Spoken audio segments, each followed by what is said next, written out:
Halo, selamat datang di Kava Ministry. Puji nama Tuhan. Kalau hari ini Kava Ministry boleh kembali ada bersama-sama dengan kita semua. Semua hanya karena anugerahnya. Saya berharap kita semua ada dalam keadaan sehat, penuh sukacita, dan senantiasa bersyukur. Untuk yang baru pertama kali bergabung, saya ucapkan welcome dan perkenalkan, saya Deborah Virginia. Saya berlatar belakang pendidikan sebagai seorang dokter, dan di tengah perjalanan kehidupan saya mendapatkan tugas panggilan pelayanan untuk menyampaikan hal-hal yang berhubungan dengan pembaharuan pola pikir. Di Kava Ministry kita punya 2 series video, yaitu yang pertama seri NPD dan yang kedua adalah teaching series. Di seri NPD kita membahas tentang NPD atau Narcissistic Personality Disorder, khususnya dilihat dari sudut pandang Alkitab, dan di teaching series kita belajar tentang hal-hal yang berhubungan dengan pembaharuan pola pikir, khususnya tentang hal-hal yang terjadi di masa akhir zaman ini dilihat dari sudut pandang Alkitab. Dan Kava Ministry menambahkan ilmu kedokteran dalam pembahasannya sehingga kita akan dapatkan perspektif yang jauh lebih luas. Dan saya sarankan untuk Anda dapat mengikuti video-video teaching series sebelumnya, karena di setiap serinya ada keterkaitan sehingga akan lebih lengkap apabila diikuti secara berurutan. Dan sekarang saya mau bertanya, bagaimana dengan keadaan level jiwa Anda saat ini? Besar harapan saya kita semua terus berjaga dan terjadi peningkatan dalam level jiwa kita. Dan jangan lupa aktifkan GPS kita, Alkitab kita setiap hari, karena Tuhan sedang membawa anak-anaknya untuk masuk dalam satu era yang baru. Era yang belum pernah kita alami sebelumnya, jadi benar-benar baru. Untuk itu Tuhan mau supaya kita anak-anaknya selalu berjaga dan bersiap untuk menghadapi hal-hal yang besar bersama dengannya.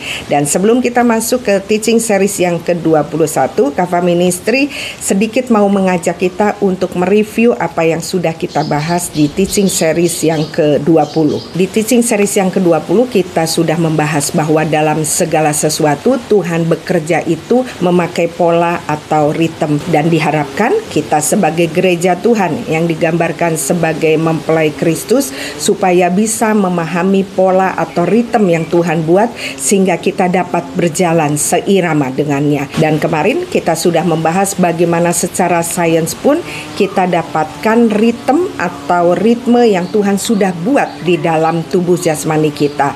Dalam arti bahwa untuk menjaga tubuh kita tetap bugar, Tuhan sudah menciptakan ritme yang ada di dalam tubuh kita yang kita kenal dengan namanya ritme sirkadian. Dan untuk yang baru bergabung mungkin akan bertanya, apa itu ritme sirkadian? Ritme sirkadian adalah ritme yang mengkoordinasikan proses biologis yang ada di tubuh secara ritmis sehingga metabolisme tubuh kita dapat terjadi pada waktu yang tepat. Dan apabila ritme ini kita ikuti, maka akan dapat memaksimalkan kesehatan dan kebugaran tubuh kita.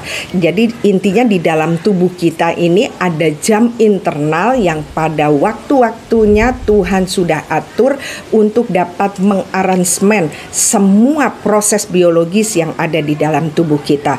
Untuk mendapatkan penjelasan lebih lengkap bisa diikuti teaching series yang ke-20. Dan sekarang kita mau membahas sedikit tentang fungsi dari ritme sirkadian yang ada di dalam tubuh kita. Fungsi utama dari ritme sirkadian adalah mengatur siklus tidur dan bangun dari individu. Jadi di dalamnya banyak hal yang diatur.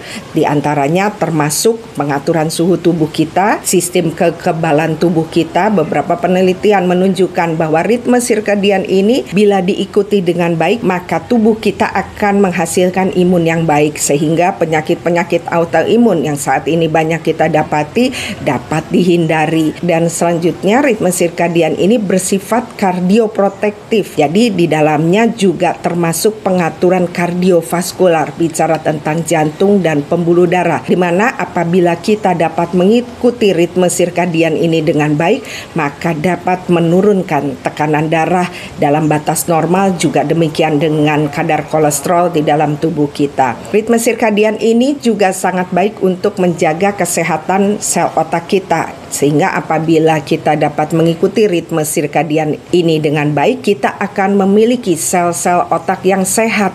Dan dengan kita memiliki sel-sel otak yang sehat, ini membuat kita dapat menghadapi stres atau tekanan dengan bijak, sehingga kita tidak mudah untuk mengalami yang namanya mental illness. Ritme sirkadian ini juga membuat sel otak kita tidak mudah rusak atau mengalami degeneratif, sehingga dapat menghindari penyakit-penyakit yang berhubungan dengan kerusakan sel otak seperti pikun atau demensia, Parkinson, dan Alzheimer. Dan ritme sirkadian ini juga mengatur produksi hormon, khususnya untuk organ reproduksi wanita, yaitu berhubungan dengan keteraturan siklus menstruasi.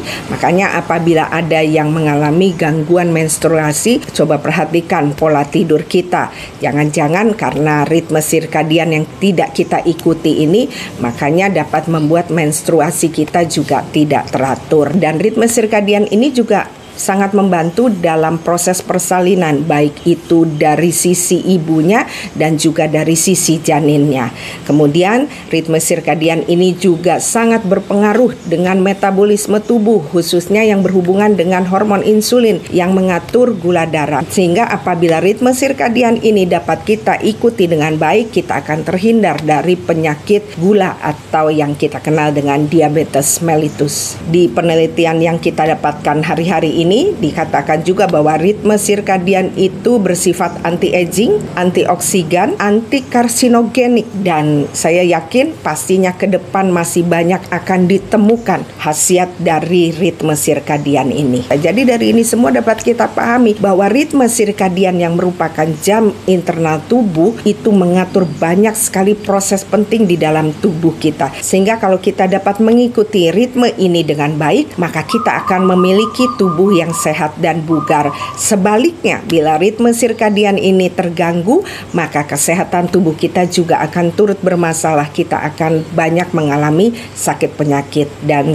seperti yang sudah kita bahas, ritme sirkadian ini terjadi karena adanya hormon melatonin yang dihasilkan oleh kelenjar yang ada di otak, yang namanya adalah kelenjar pineal atau yang kita kenal dengan pineal gland. Dan produksi hormon melatonin ini sangat dipengaruhi oleh isyarat lingkungan, khususnya cahaya. Makanya produksi dari hormon melatonin ini biasanya dimulai saat cahaya itu mulai berkurang, yaitu kapan? Waktu matahari terbenam, dan akan diakhiri pada waktu pagi hari, waktu matahari mulai terbit. Dan di Teaching Series 20 kita sudah bahas sebenarnya tentang hormon melatonin ini, tapi izinkan Kava Ministry kembali membahasnya supaya kita mendapatkan pemahaman yang lebih lagi. Kita bisa lihat di layar ya, bagaimana rumus kimia dari hormon melatonin.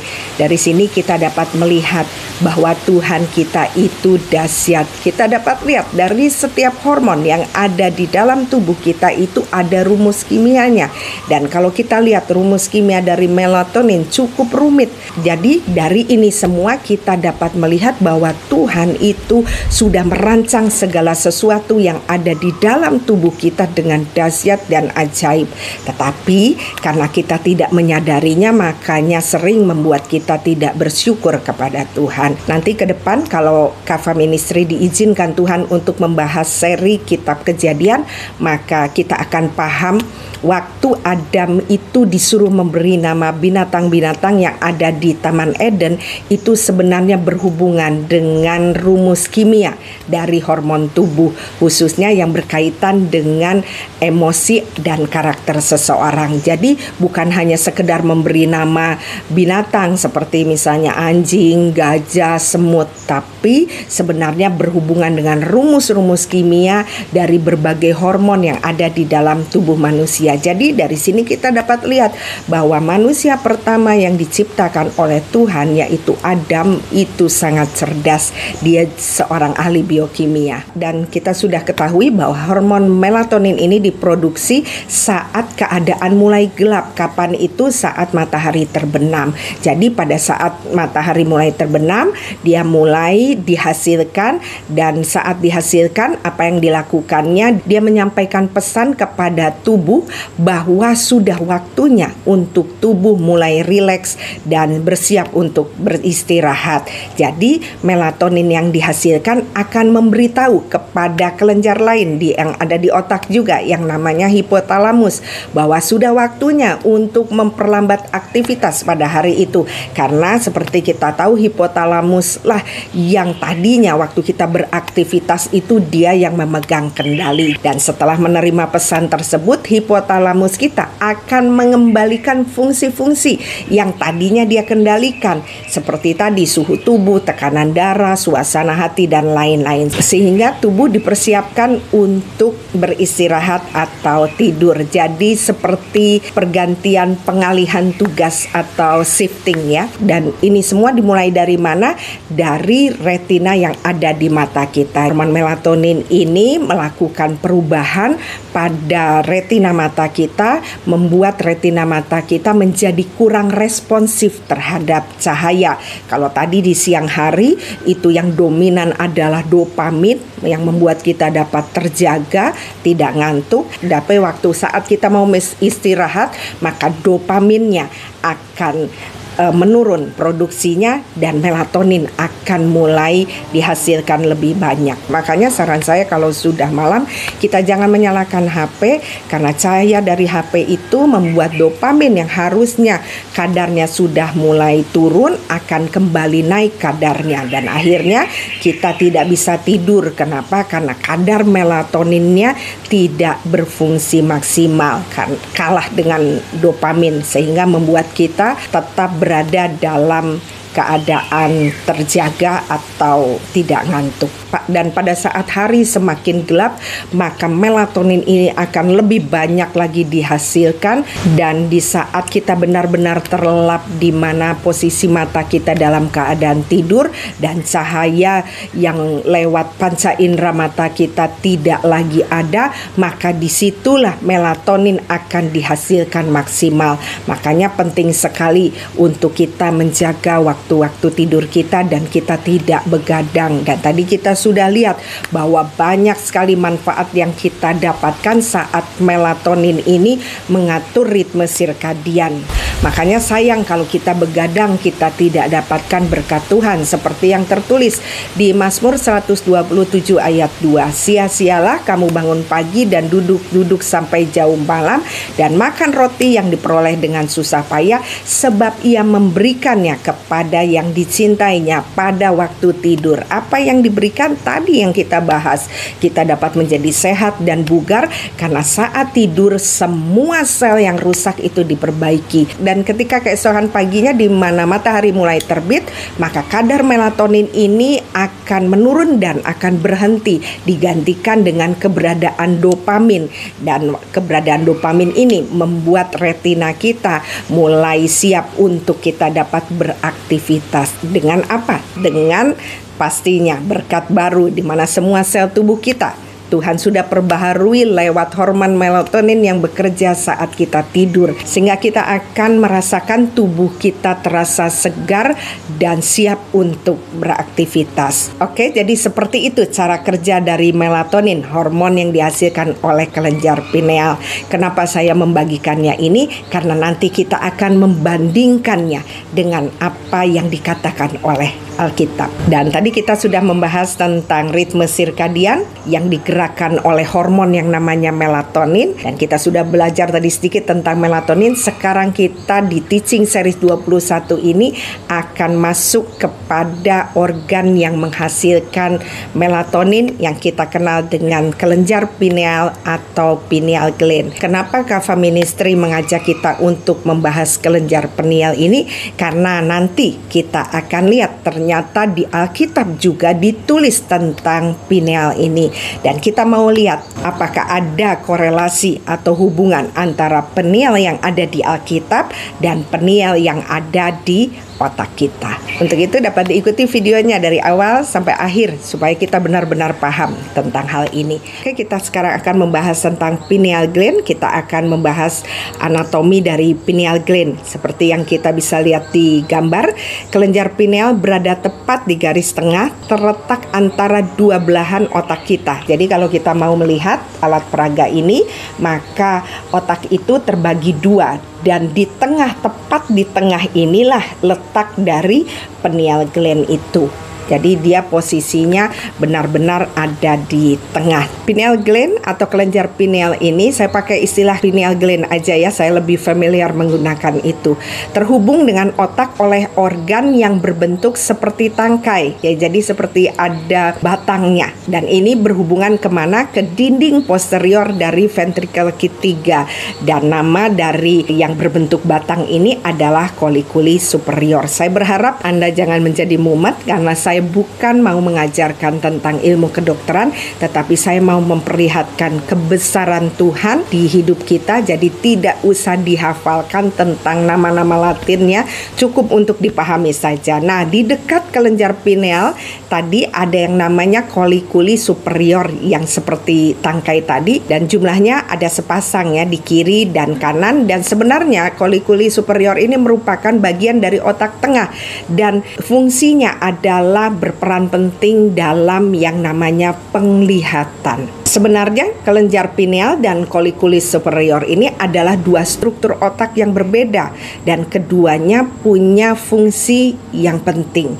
Jadi kalau kelenjar pineal tadi menghasilkan hormon melatonin yang mengatur siklus tidur dan bangun yang kita kenal dengan ritme sirkadian, sementara colliculus superior berperan dalam gerakan mata dan pengaturan pandangan. Jadi berhubungan dengan yang namanya penglihatan. Jadi kita bisa lihat di gambarnya, itu posisi dari pineal dan colliculus superior dalam beberapa sisi potongan otak. Dan karena kedekatannya dengan letak colliculi superior yang mengurus penglihatan, maka secara histologi sel-sel yang terdapat di kelenjar pineal ini juga ditemukan mengandung sel yang bentuknya batang dan kerucut. Jadi di colliculi superior itu selnya batang dan kerucut, tapi ternyata waktu kita lihat di pineal juga ditemukan adanya juga sel batang dan kerucut. Kita bisa lihat di layar itu yang namanya gambaran sel batang dan kerucut. Sel batang dan kerucut ini biasanya ditemukan di mana?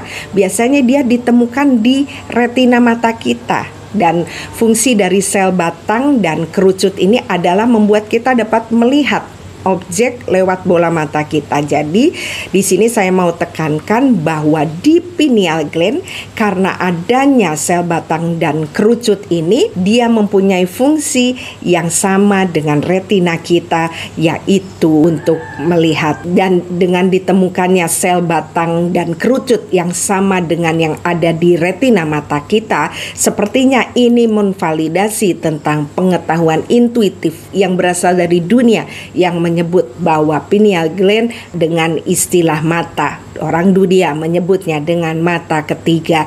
Dan sepertinya pengetahuan tentang mata ketiga ini sebenarnya sudah diketahui jauh-jauh hari sebelum sains dapat membuktikannya. Makanya kita dapat melihat bahwa bangsa Mesir sudah mengetahui ini jauh-jauh hari sebelum sains itu berkembang. Sehingga kita bisa melihat banyak dari benda-benda arkeologi yang menggambarkan tentang simbol yang menggambarkan mata ketiga ini. Dan perlu diketahui bahwa bentuk dari kelenjar pineal ini digambarkan sebagai buah cemara atau pine. Kenapa dikatakan seperti itu? Karena memang bentuknya hampir mirip, dan pengetahuan intuitif yang berasal dari dunia. Jadi saya bicara tentang bagaimana orang dunia menggambarkan tentang pineal gland ini. Mereka katakan bahwa pineal gland ini dapat dapat mempunyai dua keadaan, yaitu dalam kondisi tidur atau tertutup dan juga kondisi terbuka atau alami awakening atau kebangkitan atau yang kita kenal dengan namanya pencerahan. Dan kita bisa lihat di layar ya, yang sebelah kanan di mana orang dunia menggambarkan yang sebelah kiri itu adalah gambaran pineal yang masih tertutup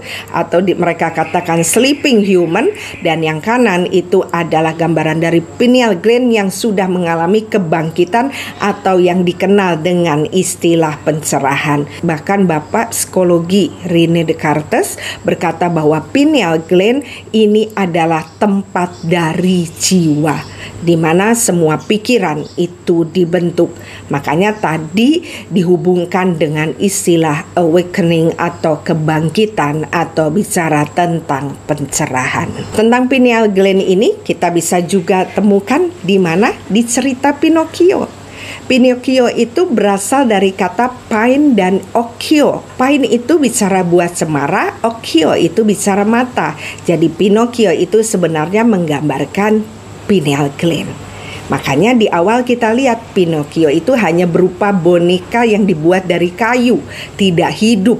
Ini menggambarkan orang yang tidak teraktivasi, yang dapat bertindak hanya kalau ada yang menggerakkan atau mengendalikan. Dan kita tahu cerita dari Pinocchio ini ada Pak Geppetto yang punya boneka ini menginginkan bahwa Pinocchio ini dapat hidup, sehingga satu waktu Pinocchio ini didatangi peri, dan perinya ini berbentuk terang.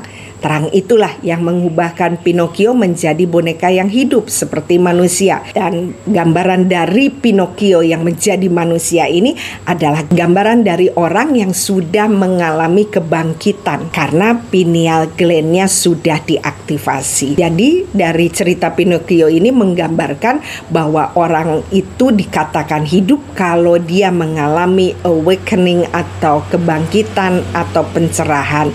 Dan kalau kita yang sudah lama belajar tentang level jiwa, kita di Kava Ministry sebagai level jiwa yang dipahami oleh orang Ibrani, maka level jiwa awakening ini adalah bicara tentang Kava. Jadi Pinocchio itu bicara tentang pineal gland. Dan tentang pineal gland ini juga kita dapat temukan buku-buku dan tulisan yang banyak membahas tentang ini, di mana mereka katakan bahwa pineal gland adalah pintu dari kebangkitan spiritual atau kebangkitan rohani. Jadi kita lihat di sini ya, bahwa orang dunia itu sangat paham tentang ini. Walaupun nanti kita akan lihat akan adanya perbedaan pandangan bila kita lihat dari perspektif Alkitab. Makanya bagaimana kita dengan anak Tuhan? Kita harusnya juga paham tentang ini, karena tentang pineal gland itu penting. Kita sebagai anak-anak Tuhan harus memahaminya. Dan kalau kita lihat dari peninggalan sejarah, maka bukan hanya di kalangan penyembah dewa-dewa kuno saja kita temukan gambaran pineal gland ini. Bahkan di gereja-gereja, khususnya gereja Katolik pun kita melihat banyak mereka memakai simbol ini. Bahkan kalau kita lihat di situ di tongkat paus pun ada gambaran dari pineal gland. Dan juga di salah satu halaman katedral mereka membuat patung yang berbentuk simbol dari pineal gland ini. Dan sedikit saya mau kesaksian dari pribadi saya sendiri. Waktu saya masih remaja, saya kalau melihat patung Buddha itu ada satu hal yang saya tidak pahami. Setahu saya Buddha itu kan berasal dari Nepal ya. Dan yang kalau kita lihat orang Nepal itu jarang sekali yang rambutnya keriting seperti gambaran yang ada di patung Buddha yang bisa kita lihat saat ini. Dan sekarang setelah saya memahami tentang pineal gland ini, maka saya paham kenapa Buddha memiliki rambut yang demikian. Itu sebenarnya bukan gambaran dari rambutnya, tapi itu adalah gambaran dari pineal gland. Bicara Buddha yang sudah sampai tingkat pencerahan atau awakening atau kebangkitan. Jadi banyak yang sebenarnya kita sudah lihat tapi kita tidak paham bahwa itu adalah pineal gland. Dan juga kalau kita mau melihat waktu kita hari Natal, gambaran pohon terang itu juga gambaran dari pineal gland. Makanya kalau kita lihat itu diberikan hiasan berupa lampu. Itu gambaran apa? Pencerahan. Sehingga kalau kita mau lihat pohon terang di hari Natal itu kita bisa rasa ya, ada aura aura yang berbeda. Kenapa? Karena ini sedang bicara tentang pineal gland. Dari sini kita dapat pahami bahwa sangat penting untuk kita memahami tentang pineal gland. Anak-anak Tuhan harusnya lebih tahu tentang ini. Kenapa? Karena ini adalah organ tubuh yang Tuhan ciptakan buat kita manusia. Jadi pandangan dunia tentang mata ketiga jangan membuat kita jadi tidak mau belajar, takut sesat. Perlu kita cermati, yang buat pineal gland ini siapa? Tuhan. Nah, kita sebagai anak-anak Tuhan harusnya mau belajar tentang ini, karena pasti ada tujuan untuk Tuhan membentuk pineal gland di dalam otak kita. Untuk itu sekarang kita mau melihat apa yang Alkitab tulis tentang pineal gland. Kita baca di Matius 6 ayat 23. Jika matamu jahat, gelaplah seluruh tubuhmu. Jadi jika terang yang ada padamu gelap, betapa gelapnya kegelapan itu. Kalau dalam terjemahan King James kita bisa lebih jelas bahwa kata mata yang dimaksud di sini adalah bukan mata yang ada di wajah kita, tetapi lebih kepada yang namanya pineal gland. Ingat tadi di pineal gland ada sel batang dan kerucut. Dan kita mau melihat di Matthew 6:23 King James Version, "But if thine eye be evil, the whole body shall be full of darkness." Kita bisa lihat di situ dikatakan eye bukan eyes. Jadi ini lebih menggambarkan tentang single eye. Jadi bicara tentang mata yang bukan jamak tetapi single.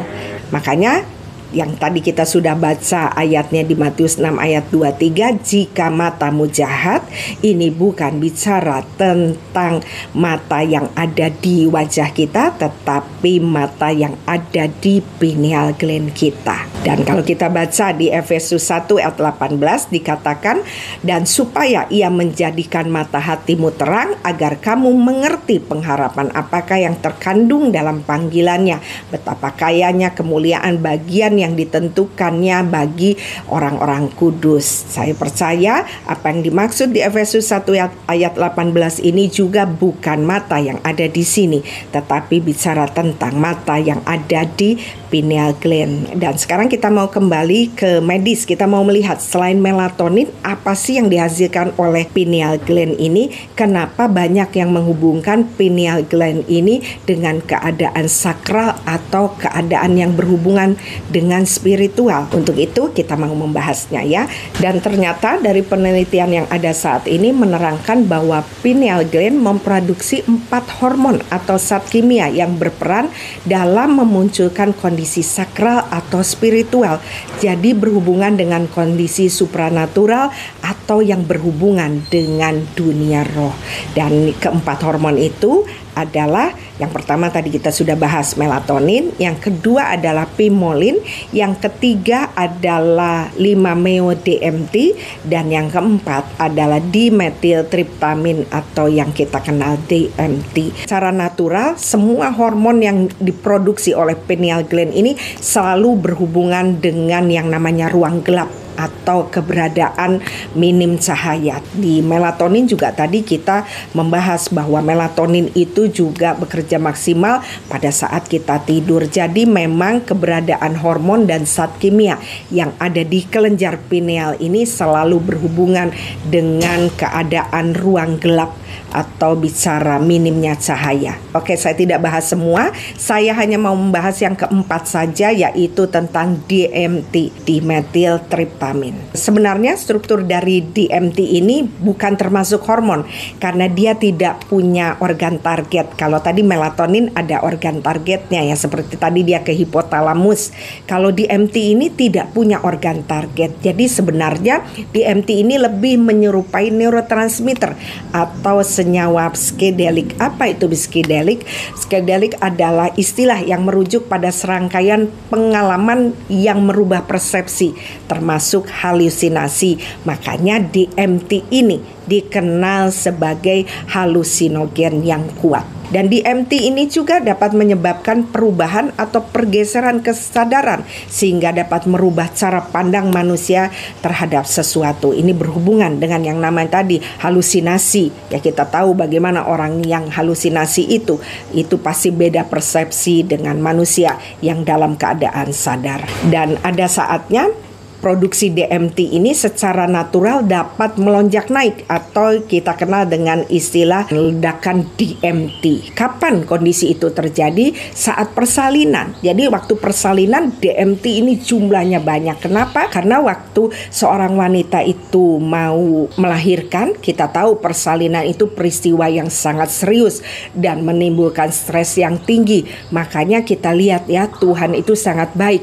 Dia memprogram tubuh ibu hamil yang masuk dalam proses persalinan secara alami itu biasanya akan terjadi peningkatan jumlah produksi DMT yang signifikan. Sehingga dengan adanya DMT inilah menjadikan seorang wanita memiliki kekuatan dan keberanian untuk melahirkan. Jadi keberanian yang ada itu sebenarnya sudah dipersiapkan oleh Tuhan. Makanya seperti ayat firman Tuhan yang ditulis di 2 Timotius 1 ayat 7, sebab Allah memberikan kepada kita bukan roh ketakutan, melainkan roh yang membangkitkan kekuatan, kasih, dan ketertiban. Jadi Tuhan sudah buat kita untuk tidak takut melewati hal-hal yang sulit karena Dia sudah rancang kita dengan sempurna. Dia buat ledakan DMT di dalam kita yang membuat kita tidak merasakan sakit yang berlebihan. Dan yang kedua, ledakan DMT ini dapat terjadi secara natural pada saat apa? Pada saat kita tidur. Dan biasanya puncak sintesis DMT ini terjadi sekitar jam 3 sampai jam 4 pagi. Ini berhubungan dengan kondisi ruang gelap. Jadi di saat-saat seperti itu biasanya kita mendengar banyak kesaksian, banyak orang yang mengalami pengalaman-pengalaman supranatural. Itu semua disebabkan karena adanya ledakan DMT. Yang ketiga, ledakan DMT ini secara natural juga terjadi pada apa? Pada saat kondisi manusia dalam keadaan sekarat atau mendekati kematian, termasuk pada momen mati suri, near death experience. Makanya kita suka mendengar kalau orang yang sudah mau meninggal, biasanya saat sadar kembali mereka mengatakan bahwa mereka melihat hal-hal yang supranatural, seperti melihat orang yang sudah meninggal, atau melihat taman, atau bertemu dengan malaikat. Itu semua sebenarnya berhubungan dengan adanya ledakan DMT. Dan yang keempat, ledakan DMT juga terjadi pada saat perkembangan janin dan saat janin itu melewati proses kelahiran. Jadi bukan ibu saja, janin pun dipersiapkan oleh Tuhan. Dan selama perkembangan embriologis atau perkembangan janin, yaitu hari ke-42, kelenjar pineal ini adalah organ pertama yang diaktifkan. Karena diperlukan untuk apa? Untuk mempersiapkan tempat atau reseptor dari melatonin yang ditransferkan oleh ibu. Dan saat proses kelahiran, maka pineal gland ini juga adalah kelenjar pertama yang melihat cahaya dunia. Bisa kita lihat di layar ya, kelenjar pineal itu digambarkan sebagai mahkota. Jadi letaknya itu tepat di bawah ubun-ubun anterior, di mana itulah tempat kelenjar pineal berada. Jadi naluri intuitif yang berasal dari pineal gland inilah yang menuntun dan membuka jalan untuk bayi itu dapat dilahirkan. Oke? Jadi kita tahu ya bahwa kelenjar pineal ini adalah kelenjar yang penting karena mempunyai hormon dan zat kimia yang berhubungan dengan proses sakral atau spiritual, khususnya berhubungan dengan zat kimia yang bernama DMT tadi. Seperti tadi kita lihat bagaimana seseorang dapat masuk ke alam lain saat sedang sekarat atau saat sedang mengalami mati suri. Jadi pineal gland ini seperti pintu gerbang untuk membawa kita dari dunia fisik masuk ke dimensi lain atau bicara tentang alam spiritual atau alam roh.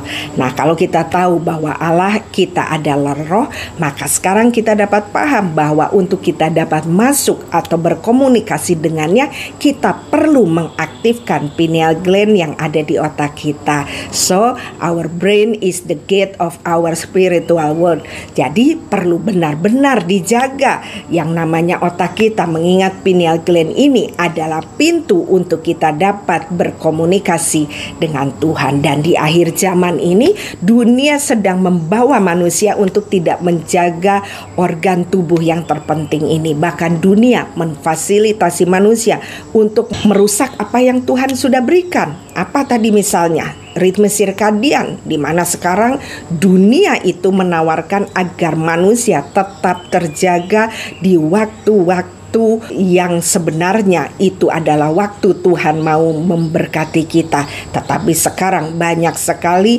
godaan untuk kita masih beraktivitas di waktu kita tidur, di waktu yang harusnya kita beristirahat.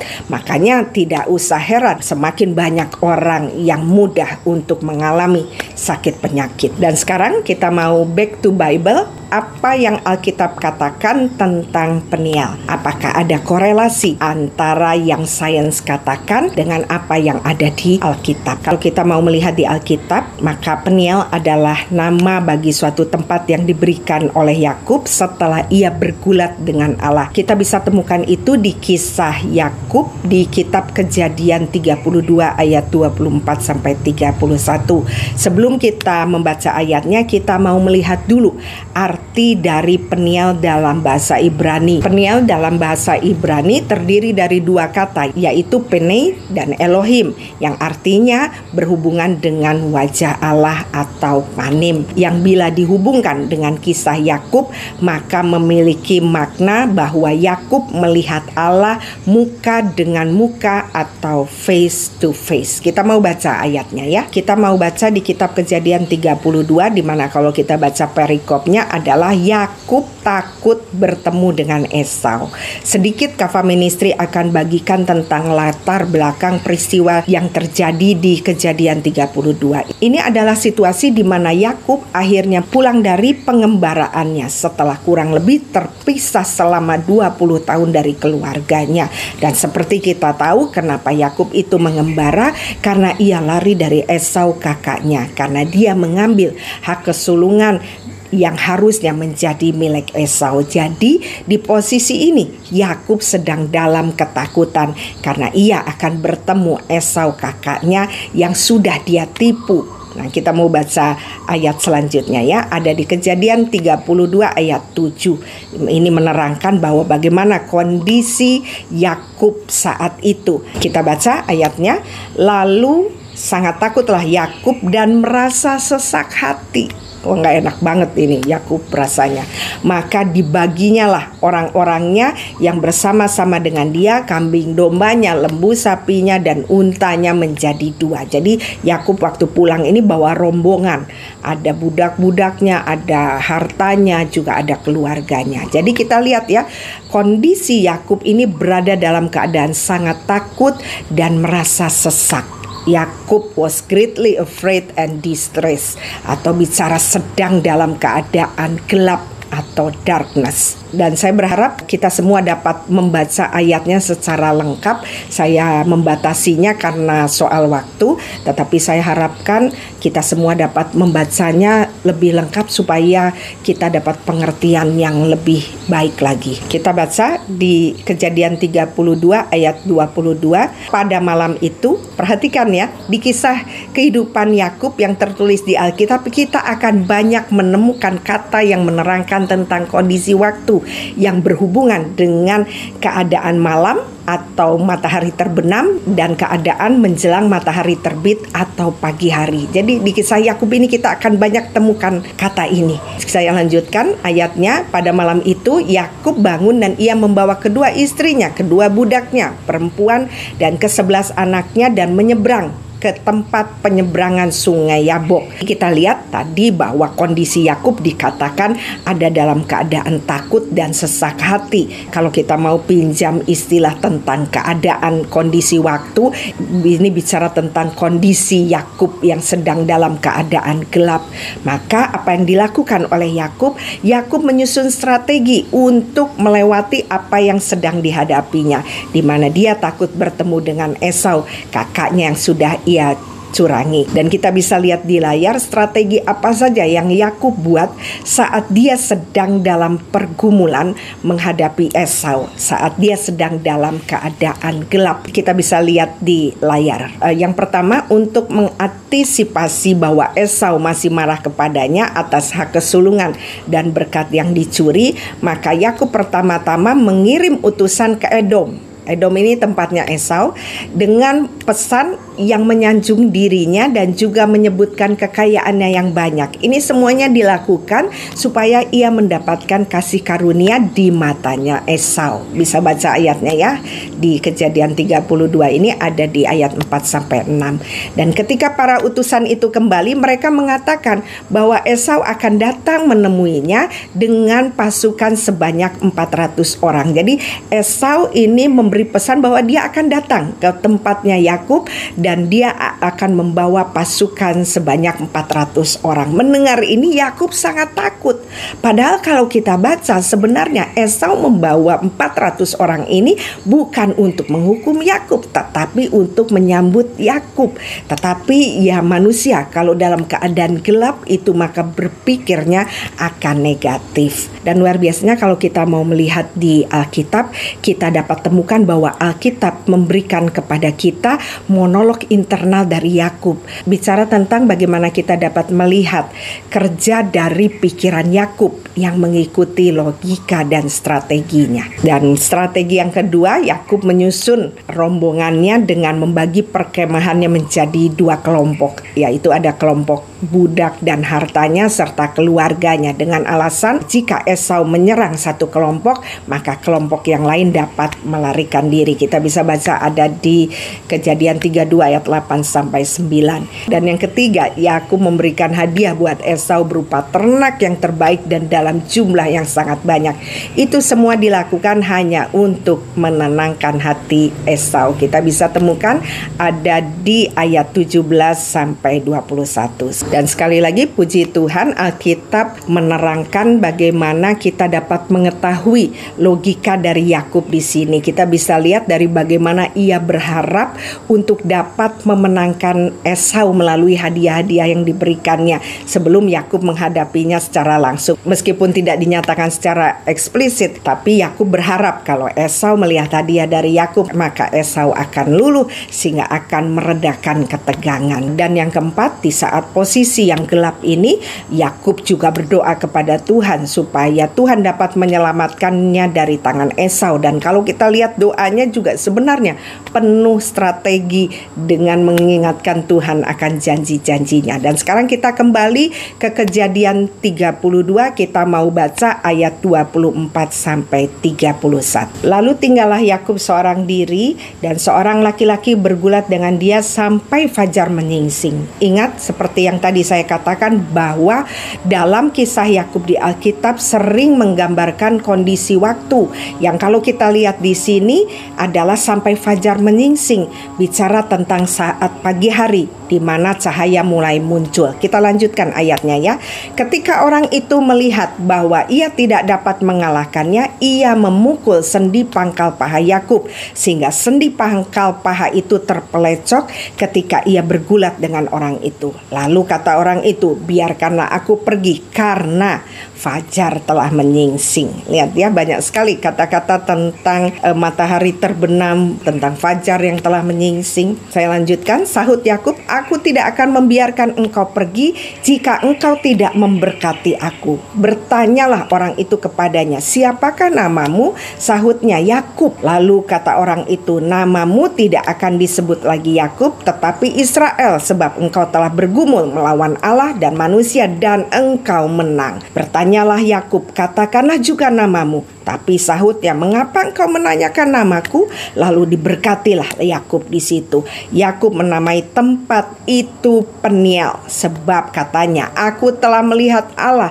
berhadapan muka, tetapi nyawaku tertolong. Lalu tampaklah kepadanya matahari terbit ketika ia telah melewati Peniel, dan Yakub pincang karena pangkal pahanya. Kita bisa lihat di sini sekali lagi bahwa setelah melewati Peniel maka matahari terbit. Jadi kita lihat di kisah Yakub ini banyak sekali digambarkan tentang kondisi waktu di mana matahari itu terbenam dan kemudian matahari itu mulai terbit. Dan supaya kita punya gambaran tentang keberadaan dari peristiwa ini, kita bisa lihat di map ya, di mana kalau kita baca di ayat 32, Maka Yakub sampai di Manahem, kita lihat tadi, dan kemudian di ayat 22-nya dikatakan Yakub menyeberangkan istri anak-anaknya di Sungai Yabok. Nah, kita bisa lihat di situ, dan ia tinggal sendirian di tempat yang nantinya diberi nama Peniel. Dan di map kita bisa lihat selanjutnya perjalanan mereka sebenarnya sebentar lagi sudah akan sampai ke tanah perjanjian atau tanah Kanaan yang namanya Sukot, kemudian Sikem. Jadi benar-benar mereka ini sudah berada di ujung perbatasan untuk sampai tanah Kanaan atau tanah perjanjian. Dan kalau kita lihat keberadaan Peniel itu juga sepertinya berupa tebing atau tempat yang lebih tinggi, dan ia sendirian ada di sana. Kemudian dia memberi nama itu adalah Peniel. Dan saat di Peniel ini ia bergulat dengan orang yang kalau kita lihat tadi Yakub katakan itu Allah. Kita baca kembali ayatnya ya. Yakub menamai tempat itu Peniel sebab katanya, aku telah melihat Allah berhadapan muka, tetapi nyawaku tertolong. Jadi di sini kita tahu bahwa Yakublah yang memberi nama tempat itu Peniel.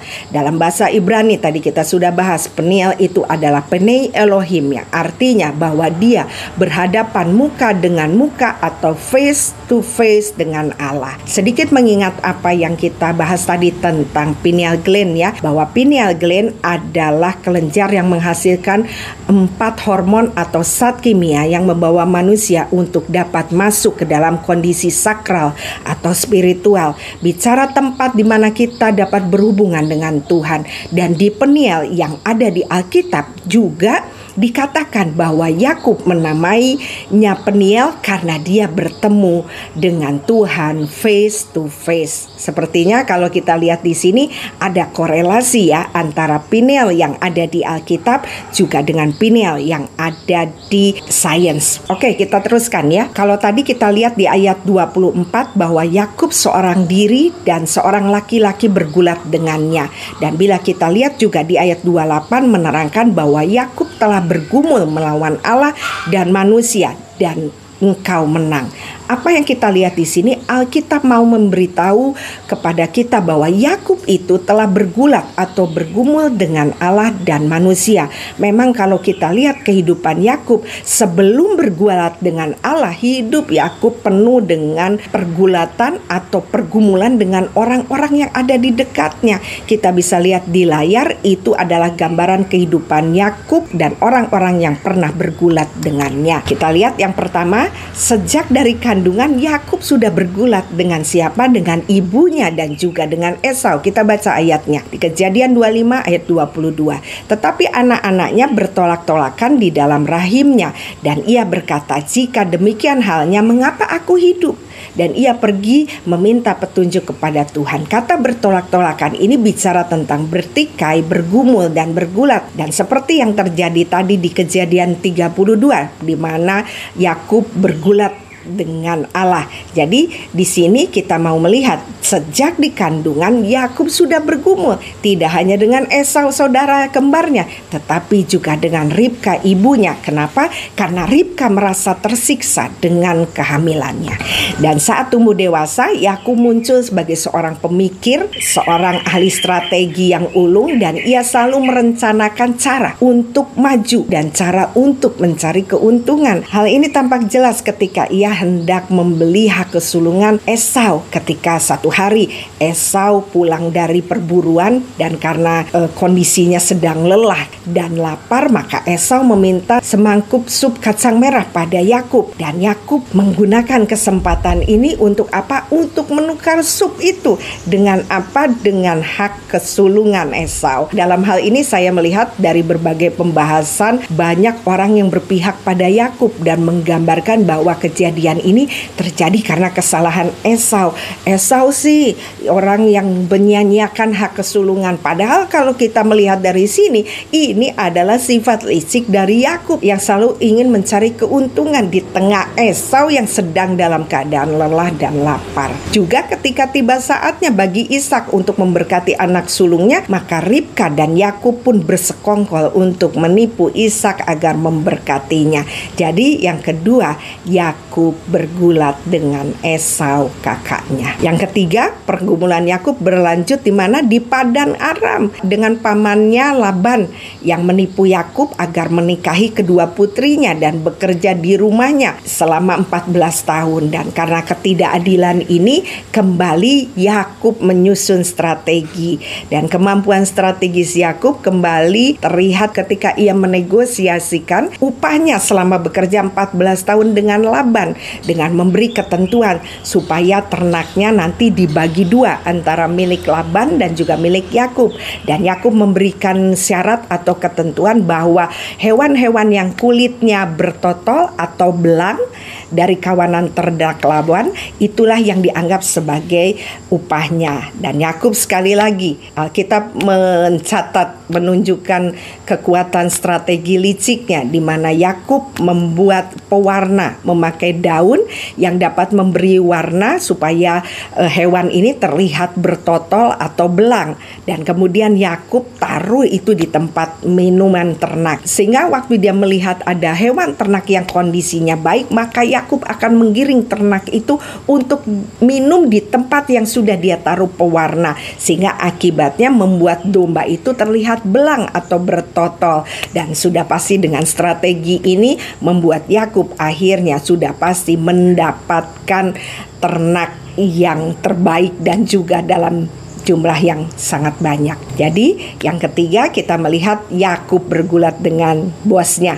yaitu Laban yang juga adalah pamannya dan mertuanya. Yang keempat, kita lihat bagaimana kehidupan pernikahan Yakub juga bergumul, di mana sebenarnya dia menginginkan Rahel tapi dia diberikan Lea. Di sini kita melihat Yakub juga bergulat dengan istri-istrinya. Yang kelima, tadi kita melihat di Kejadian 32 bagaimana Yakub bergulat dengan Allah, di mana dalam hal ini pun dia mengupayakan keuntungan buat dirinya sendiri. Dengan apa? Waktu dia mengetahui ini adalah Allah, maka dia memegang kuat-kuat untuk tidak melepaskannya sebelum dia diberkati. Jadi dari sini kita lihat ya, bahwa Yakub itu dalam kehidupannya banyak mengalami pergumulan-pergumulan dengan orang-orang yang ada di sekitarnya. Sepertinya pergumulan itu adalah hal pokok atau utama dalam kehidupan Yakub, dan dalam segala hal yang dihadapinya, Yakub selalu struggle dengan apa? Memakai kekuatannya atau strateginya. Dan sebenarnya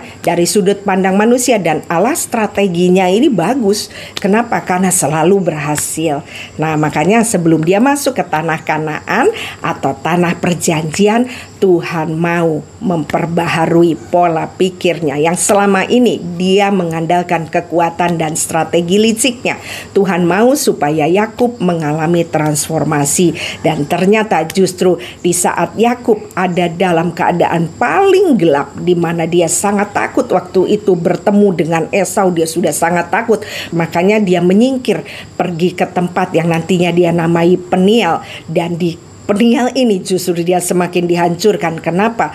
Di sini sendi pangkal pahanya dibuat terpelecok, sehingga kita bisa pahami pasti yang dialami oleh Yakub ini akan bertambah kesulitannya. Kenapa dia menjadi sulit juga untuk dapat berjalan? Sudah takut, kemudian sakit lagi sekarang yang dialami Yakub. Itulah kondisi Yakub tergelap, dan ternyata di tengah ruang yang paling gelap ini, Yakub merasa ada yang berubah di dalamnya. Dia mengalami transformasi. Dia dapat melihat bahwa orang yang bergulat dengannya adalah Allah. Maka waktu dia tahu itu adalah Allah, dia tidak melepaskannya sampai Yakub diberkati. Pineal gland Yakub diaktifasi di tempat ini, di ruang yang paling gelap. Di Peniel, Yakub dapat menembus tabir dan masuk ke tempatnya Allah. Kenapa Yakub mau ngotot untuk minta berkat? Karena Yakub tahu, sekalipun dia sudah mengambil hak kesulungan dan berkatnya Esau, Yakub tidak dapat mengaktifkannya atau benar-benar mendapatkannya. Kenapa? Karena sebelum Yakub sampai pada tingkat kesadaran yang tinggi yang bisa dicapainya, yaitu saat dia bertemu muka dengan Allah, yang adalah di Peniel, atau bicara tentang level pencerahan. Level pencerahan itu adalah bicara level face to face dengan Allah. Dan untuk itu, untuk lebih paham, saya mengajak kita semua untuk kembali ke keadaan di mana Yakub pertama kali lari dari rumahnya dan dia sampai ke tempat yang namanya Betel.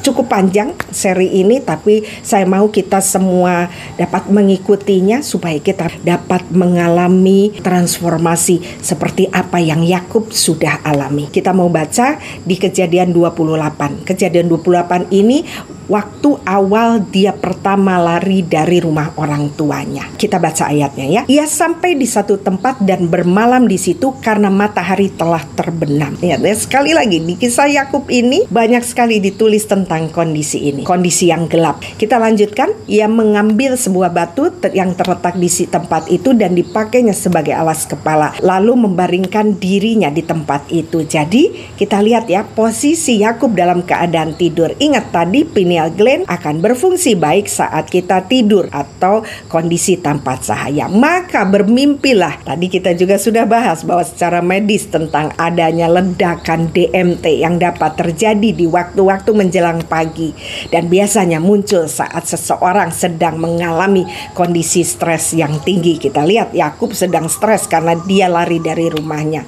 Ledakan DMT ini dapat membuat pineal gland kita bisa diaktifasi sehingga kita dapat melihat hal-hal supranatural, karena tadi kita sudah belajar bahwa pineal gland punya sel-sel batang dan kerucut yang sama seperti yang dipunyai oleh retina mata kita, sehingga membuat manusia dapat melihat hal-hal yang supranatural. Makanya kita lihat Yakub menceritakan apa yang dia lihat. Kita kembali ke ayat yang dimimpikan Yakub. Kita baca ayatnya. Maka bermimpilah ia, di bumi ada didirikan sebuah tangga yang ujungnya sampai ke langit, dan tampaklah malaikat-malaikat Allah turun naik di tangga itu. Dan kalau kita baca selanjutnya di ayat 16 dikatakan, saya loncat-loncat ya karena waktu, dan saya harapkan dibaca dengan lengkap sendiri di rumah ya.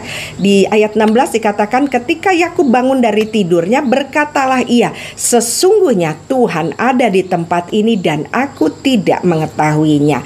Ia takut dan berkata, alangkah dahsyat tempat ini tidak lain dari rumah Allah, ini adalah pintu gerbang surga. Yakub mengatakan bahwa tempat ini adalah rumah Allah atau pintu gerbang, yang kalau kita baca ayat selanjutnya, Yakub menamai tempat itu Betel, yang artinya adalah rumah Allah. Oke, sekarang Kava Ministry akan membandingkan kondisi yang ada di Kejadian 28 dan kondisi yang ada di Kejadian 32. Sepertinya ada narasi yang saling berkaitan.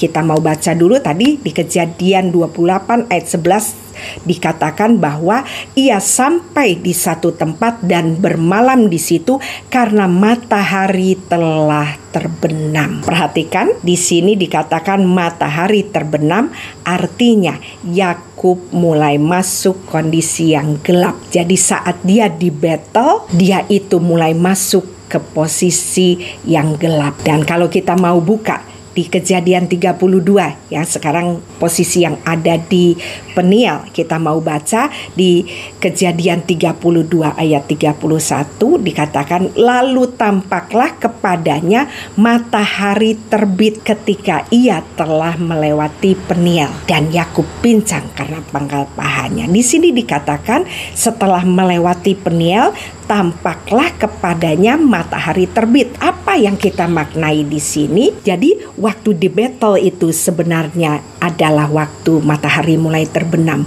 di mana Yakub mulai masuk kepada ruang gelap. Dan selama 20 tahun dia ada di ruang gelap, dan setelah dia melewati Peniel, apa yang terjadi? Dikatakan tampaklah kepadanya matahari itu terbit.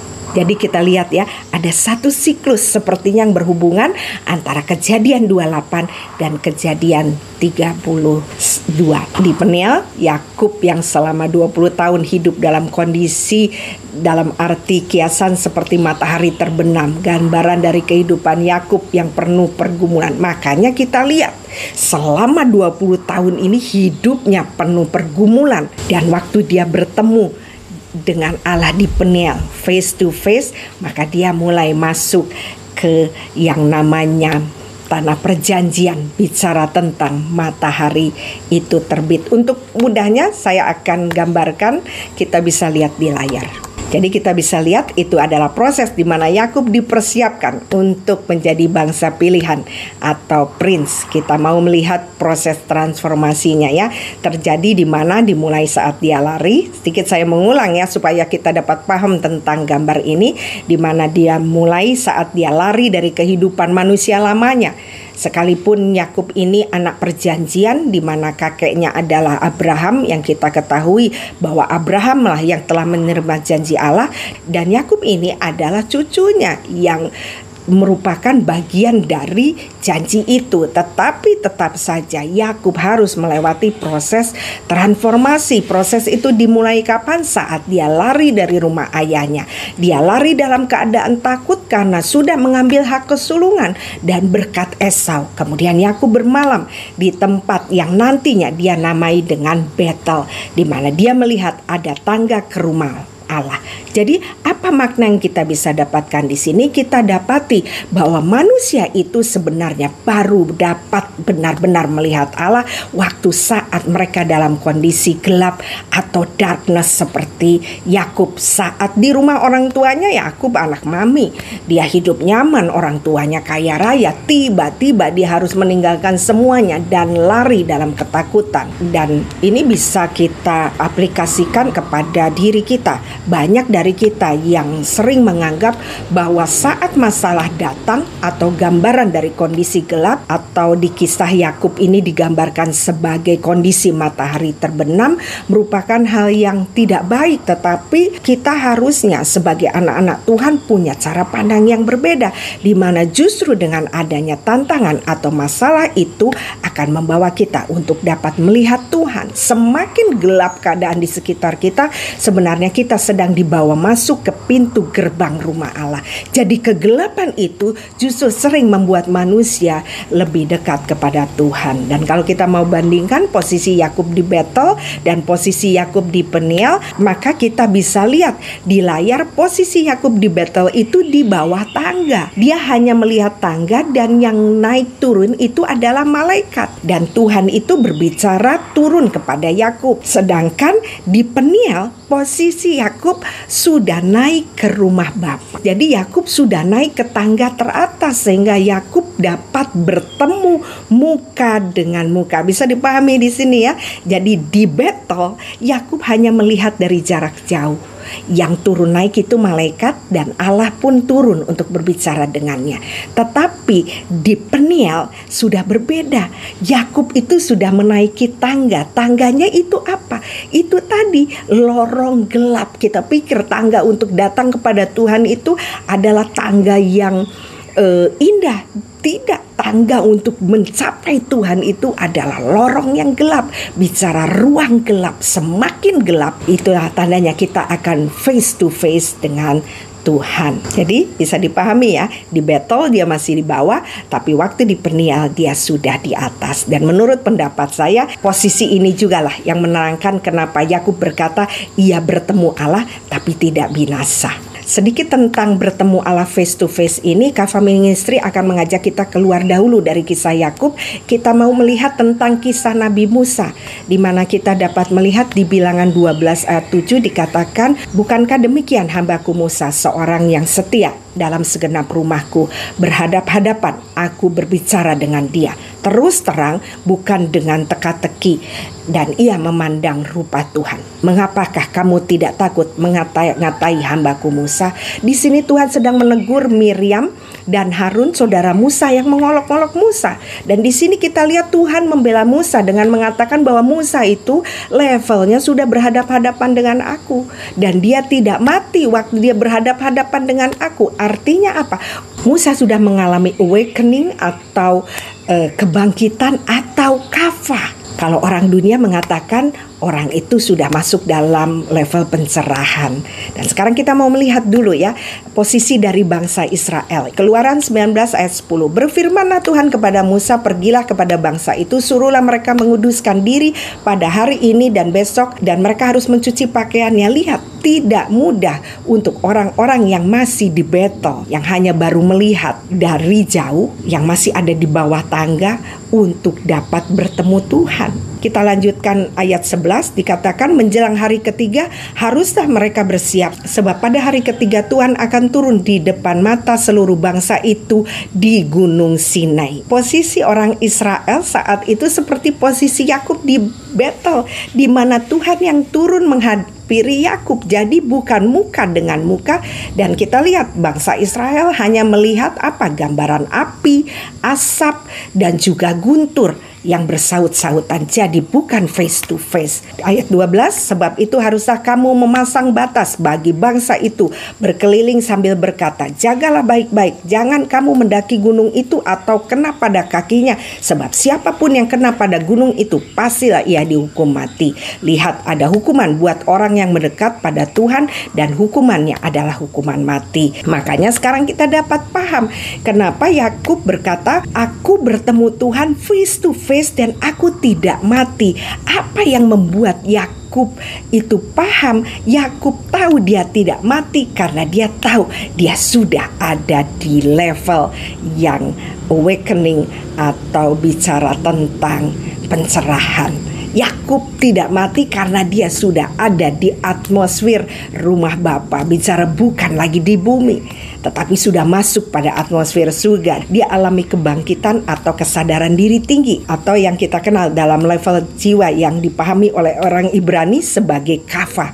Bicara tentang revival atau awakening atau kebangkitan.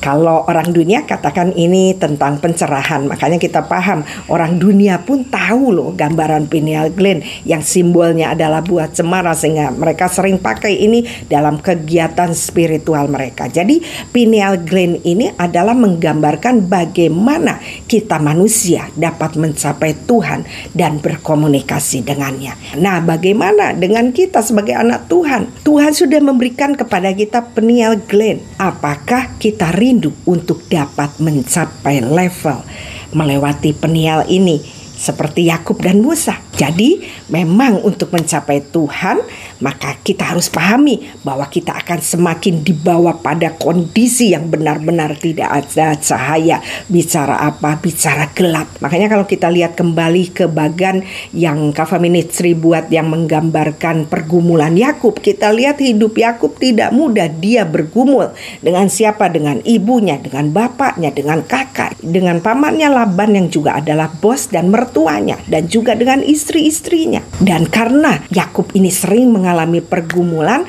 dan rasanya dia tidak menemukan titik terang dalam setiap keadaan, makanya dia selalu struggle. Jadi waktu dia ada dalam kondisi matahari terbenam, bicara dia ada di kegelapan, Yakub ini benar-benar struggle. Sehingga akhirnya dia mahir dalam mengatasi masalah dengan mengandalkan kekuatan dan strateginya.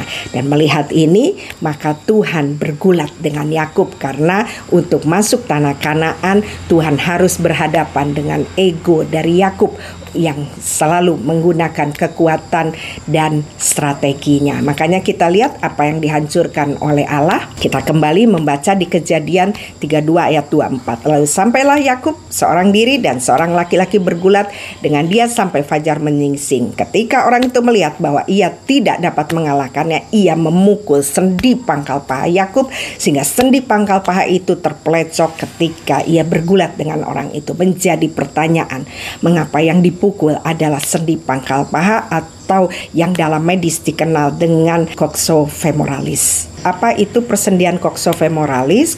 Persendian coxofemoralis merupakan persendian yang dibentuk oleh tulang femur atau tulang paha dan os coxae atau tulang panggul. Dan seperti yang kita ketahui, tulang femur atau tulang paha serta tulang panggul, ya kalau kita mau lihat di alat peraga, inilah tulang panggul dan inilah tulang paha. Ya kalau kita lihat ini adalah kuat Nah, inilah yang namanya sendi coxofemoralis. Dan seperti kita ketahui, tulang paha itu serta tulang panggul adalah tulang paling kuat. Dan untuk seseorang itu dapat bergulat, maka sendi ini itu akan sangat dibutuhkan. Karena ini bicara tentang kekuatan manusia untuk dapat berdiri tegak. Jadi, apa makna yang dapat kita belajar di semua ini? Tadi kita sudah lihat bahwa Yakub memang melewati semua pergumulannya dengan menggunakan kekuatan dan strateginya yang dahsyat, dan memang kita lihat juga Yakub alami kemenangan dalam setiap pergumulannya. Tetapi saat dia mau kembali ke tanah Kanaan, maka Yakub berhadapan dengan Allah dan menyentuh bagian yang selama ini menjadi andalannya. Allah memukul pangkal paha dari Yakub sehingga membuat Yakub terpelecok. Tapi anehnya, saat waktu ini dilukai, Yakub berjalan menjadi bertatih-tatih. Karena kenapa? Karena sendinya terpelecok. Justru di saat sendinya terpelecok, bagian yang selama ini dia andalkan justru dilukai. Di tempat inilah Yakub mengalami transformasi, matanya dibuka. Makanya waktu dia tahu itu adalah Allah. Jadi sebelumnya saya yakin dia tidak mengetahui yang bergumul dengannya adalah Allah. Tapi waktu kekuatannya dia dilukai, apa yang terjadi transformasi. Makanya dia pegang orang itu, tidak boleh pergi sampai orang itu memberkatinya. Jadi apa sebenarnya yang dialami Yakub? Kita tahu tadi secara medis, di mana waktu dalam keadaan yang paling gelap itu, maka hormon melatonin itu dihasilkan. Dan seperti kita tahu tadi, hormon melatonin inilah yang berfungsi untuk memperbaiki sel-sel tubuh kita yang rusak. Jadi dalam kondisi gelap itu, melatonin kita bekerja aktif untuk memperbaiki segala sel tubuh kita yang rusak. Secara rohaninya, apa yang dapat kita maknai di sini, kita sebagai manusia kadang berpikir bahwa Allah itu hanya bekerja saat terang saja atau kondisi yang semuanya terlihat baik. Tetapi dari apa yang kita bahas hari ini, kita dapat mengambil maknanya bahwa kegelapan yang mungkin sedang kita alami saat ini bukanlah sesuatu yang buruk. Bisa saja sesuatu sedang diperbaiki, sel-sel rohani kita sedang diperbaiki. Sehingga apa? Sehingga kita menjadi lebih sehat dalam hal rohani kita. Jadi gambaran tangga tadi yang tadi kita lihat, untuk kita dapat naik ke level pencerahan itu sebenarnya adalah gambaran dari lorong gelap dan kita tidak menyadarinya. Kadang kita waktu dalam kondisi gelap, kita berpikir kita sedang turun, padahal di dalam Tuhan, dalam keadaan gelap itu kita sedang naik. Jadi Anda yang sedang mengalami kegelapan hari ini, saya mau katakan jangan putus asa. Anda sedang dibawa naik untuk face to face dan Anda masuk ke tanah perjanjian. Makanya saat Yakub bergumul dengan Tuhan, kekuatan yang biasanya Yakub andalkan itu dirobohkan, dan saat dirobohkan itulah maka dia melihat Allah face to face. Makanya dia tidak mau melepaskannya, dia memegang kuat-kuat untuk Allah tidak pergi sebelum memberkatinya. Dan di waktu inilah dia benar-benar menerima berkat kesulungan itu diaktifasi. Dan sekarang kita ke ayat 27, kita lanjutkan. Bertanyalah orang itu kepadanya, siapakah namamu? Sahutnya Yakub. Lalu kata orang itu, namamu tidak akan disebut lagi Yakub, tetapi Israel, sebab engkau telah bergumul melawan Allah dan manusia dan engkau menang. Dari sini kita bertanya, kenapa Allah menanyakan nama Yakub? Apakah dia tidak mengenal bahwa itu Yakub? Tidak mungkin. Karena kita tahu Yakub itu selalu disertai Allah sekalipun dalam kegelapan. Yang menjadi permasalahan sebenarnya bukan Tuhan yang tidak tahu tentang identitas Yakub, tetapi yang menjadi permasalahan adalah Yakub tidak tahu tentang identitasnya. Dan kemarin di seri NPD kita sudah belajar arti dari Yakov adalah tumit. Dan hari ini kita melihat nama Yakub yang menggambarkan karakternya yang adalah penipu. Dan pertanyaan yang diajukan Allah ini di Kejadian 32 sebenarnya adalah pertanyaan yang sama sebelum Ishak waktu itu memberi berkat kepada Yakub. Kita mau baca di Kejadian 27 ayat 18 sampai 24. Saya tidak baca semua ayatnya, tapi saya hanya bacakan ayat 18, 19 dan 24. Demikian Yakub masuk ke tempat ayahnya serta berkata, "Bapa," sahut ayahnya, "Ya, anakku, siapakah engkau?" Bukankah pertanyaan sama dengan yang diajukan oleh Allah di Peniel? Kata Yakub kepada ayahnya, "Akulah Esau, anak sulungmu." Yakub tidak mengerti identitasnya. Diulangi lagi di ayat 24. Tetapi ia masih bertanya karena Ishak ragu, ini Esau atau Yakub.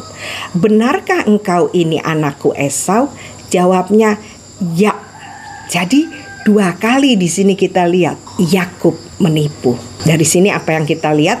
Untuk masuk tanah Kanaan, Yakub selain harus dirobohkan karena dia mengandalkan kekuatan, dia juga punya masalah dengan identitasnya. Makanya perlu dibereskan lebih dahulu. Yakub harus tahu tentang identitas. Identitas itu membuat dia akan masuk tanah Kanaan dengan penuh harapan karena dia tahu tentang destininya. Kita juga perlu identitas baru. Kita perlu identitas baru untuk kita dapat masuk ke tanah Kanaan. Dan identitas baru ini lahir dalam keadaan Yakub ketakutan, dan di dalam ketakutan serta kesakitannya justru disitulah Yakub dilahirkan. Dia dilahirkan menjadi Israel. Ingat tadi kita bicara tentang melatonin itu juga berhubungan dengan apa? Persalinan. Baik dari ibunya juga dari anaknya. Apa yang terjadi di sini? Ini adalah gambaran dari Yakub yang dilahirkan baru menjadi Israel. Untuk masuk tanah Kanaan kita perlu mengetahui identitas kita, identitas yang lahir waktu kita benar-benar ada dalam keadaan gelap di Peniel. Dan bicara tentang kelahiran baru, ingat ini berhubungan dengan tadi yang menjadi gambaran dari tulang panggul. Seperti kita tahu bahwa tulang panggul ini juga bicara tentang tempat kelahiran atau keturunan. Makanya kalau kita tadi tahu bahwa Yakub itu sudah mendapatkan berkat kesulungan, maka bicara berkat kesulungan itu bicara tentang generasi. Maka di bagian panggul ini ya, di mana tempat dari organ reproduksi itu ada, maka digambarkan ini juga tempat di mana keturunan ilahi itu dilahirkan. Maka di bagian inilah Yakub dilukai. Supaya apa? Supaya Yakub yang bicara tentang manusia lamanya, sisi manusiawinya yang dilukai, maka lahirlah Israel dari sisi ilahinya. Dan saat inilah blessing itu benar-benar didapatkan. Kalau kita lihat ke depannya, dari ke-12 anak dari Yakub inilah yang mewakili ke-12 suku Israel. Yakub benar-benar mendapatkan hak kesulungan. Dan saya akan akhiri dengan beberapa pengalaman yang ada di Alkitab. Kita mulai dengan Abraham. Saya bacakan di Kejadian 15 ayat 17 sampai 18. Ketika matahari terbenam dan hari menjadi gelap, maka kelihatanlah perapian yang berasap serta suluh yang berapi lewat di antara potong-potongan daging itu. Pada hari itulah Tuhan mengadakan perjanjian dengan Abraham serta berfirman, kepada keturunanmu lah kuberikan negeri ini. Abraham pernah melewati Peniel, makanya dia dikatakan sebagai sahabat Allah. Dia face to face dengan Allah. Yang kedua adalah Rasul Paulus, dan kita tahu sebelum dia menjadi Paulus, nama dahulunya adalah Saulus. Apa yang terjadi dengan Saulus? Manusia lamanya ini, Pinocchio-nya ini tadi mengalami kebutaan waktu dia perjalanan untuk mau menyiksa murid-murid Tuhan Yesus. Di tengah jalan dia mengalami kebutaan selama 3 hari. Selama 3 hari itu dia ada di ruang gelap di Peniel. Dia ketemu face to face dengan Yesus. Dan apa yang terjadi sesudah dia bertemu muka dengan muka, Saulus bertransformasi menjadi Paulus. Kita melihat karya yang luar biasa dari apa yang ditulis oleh Paulus itu terjadi karena apa? Dia pernah sampai ke yang namanya Peniel. Yang selanjutnya pengalaman Sadrak, Mesak, Abednego. Kita bisa baca di Daniel 3 ayat 25 katanya, tetapi ada 4 orang yang kulihat berjalan dengan bebas di tengah-tengah api itu. Mereka tidak terluka, dan yang keempat itu rupanya seperti anak dewa. Apa yang kita lihat di sini saat mereka dalam keadaan gelap? Apa? Mereka dibakar. Mereka dimasukkan ke dalam dapur api. Kita lihat apa yang terjadi. Ada 3 orang yang dimasukkan, yaitu Sadrak, Mesak, dan Abednego. Justru dalam keadaan mereka ini mau dibinasakan. Ini adalah keadaan yang tergelap dari Sadrak, Mesak, Abednego. Disitulah justru mereka bertemu face to face. Mereka ada di Peniel. Makanya dikatakan ada 4 orang, dan yang satu itu bicara tentang apa? Rupanya seperti anak dewa. Kita tahu ini bicara tentang apa? Bicara tentang Allah yang face to face dengan Sadrak, Mesak, dan Abednego. Dan yang selanjutnya adalah pengalaman Salomo. Kita bisa baca di 1 Raja-Raja 3 ayat 5. Di Gibeon itu Tuhan menampakkan diri kepada Salomo dalam mimpi pada waktu malam. Berfirmanlah Allah, mintalah apa yang hendak kuberikan kepadamu. Salomo mengalami ledakan di MT. Dia bertemu Allah di dalam mimpi. Dan dari mimpi itu Tuhan benar-benar memberikan apa yang dia inginkan. Oke, dari apa yang kita pelajari hari ini, kita dapatkan ternyata ada korelasi antara pineal gland kita yang ada di otak kita dengan yang ada di Alkitab. Tadi kita sudah belajar bagaimana tentang sainsnya, tentang ritme sirkadian, melatonin, kemudian juga kelenjar pineal, dan juga di kisah Yakub kita juga sudah banyak mengupas tentang apa yang terjadi di sana. Dan kita lihat banyak sekali hal-hal yang saling bersinergi dan saling memperlengkapi sehingga kita mendapatkan pengertian yang lebih luas. Inilah yang saya maksudkan, bahwa sebenarnya sains itu tidak bertentangan dengan Alkitab. Kenapa? Karena sains itu berasal dari Allah dan juga Alkitab berasal dari Allah. Makanya harusnya tidak bertentangan. Dan waktu kita mau menggabungkannya, kita akan temukan hal-hal yang tadinya kita tidak pahami, kita temukan jawabannya waktu kita membuka perspektif kita lebih luas lagi. Dan bicara tentang tanah Kanaan, ini bicara juga tentang era yang baru yang ada di depan kita, dan tidak terasa sebentar lagi kita pun akan merayakan yang namanya Pentakosta. Dan kalau kita lihat di kalender Ibrani, saat ini kita ada di bulan kedua, bulan Iyar, di mana di bulan ini adalah bulan introspeksi untuk kita siap menerima pencurahan Roh Kudus yang akan membawa kita berjalan lebih lagi di dalam destiny kita. Dan kalau kita saat ini sedang mengalami keadaan matahari terbenam atau keadaan gelap, rasanya tidak ada jalan keluar, jangan kecil hati. Jangan-jangan kita sebentar lagi akan melewati Peniel dan kita akan alami kehidupan matahari terbit. Tetap semangat, kita ini dirancang untuk menjadi lebih dari pemenang. Pesan yang kita dapat hari ini, ingat, jangan andalkan kekuatan kita saat masuk tanah Kanaan. Kita harus pegang erat-erat Tuhan yang memberikan berkat kepada kita. Belajar percaya penuh kepadanya.